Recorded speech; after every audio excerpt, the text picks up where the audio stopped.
ত্রিপুরা রাজ্যর আগরতলাত মহারাজা বীর বিক্রম প্লেনো গাদিবু আরো দোল করি সাজে তুলি বেকতে উজলামন্যে কুনোর জিরেনি হলা আরো বেশ গম সুবিধের হিঙিরি বানা যায় সেই শীতে সজ্জালয় আগরতলা প্লেনো গাদির সল্লাদারি চদার একান থেম্মাং বিধি গেল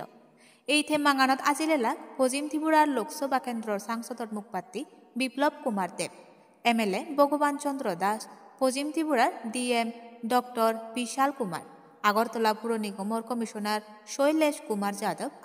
সোমারে আজিলেল আগরতলা প্লেনো গাদির ডাইরেক্টর কেসি মিনা সত্তু নানান হামদারিগুন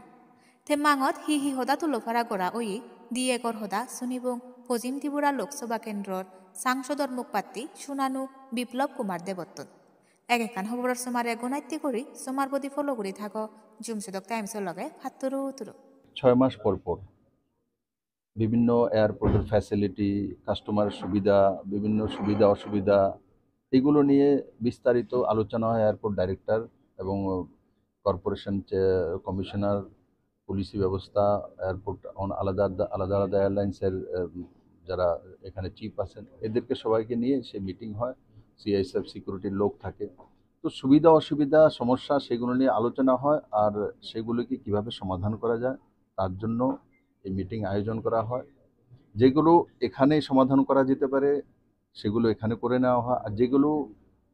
গভর্নমেন্ট অফ ইন্ডিয়ার সঙ্গে করতে হয়, সলা পরামর্শ করতে হয়, সেইগুলো বিষয়ে আমরা সিদ্ধান্ত নিয়ে সেইভাবে কাজ করি। আমি আশা করি আজকে যেই বিষয়গুলি আলোচনা হয়েছে তার মধ্যে মনে করুন ডাইরেক্ট ফ্লাইট দিল্লি থেকে আরও বাড়ানো, তারপর প্যাসেঞ্জারের যে সুবিধাগুলো আরও বেশি বাড়ানো, তারপরে এখানে স্টল ব্যবস্থা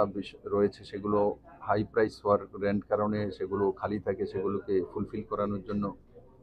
তারপর আইএলএস সিস্টেম আছে, এখানে লাইটিং সিস্টেমটা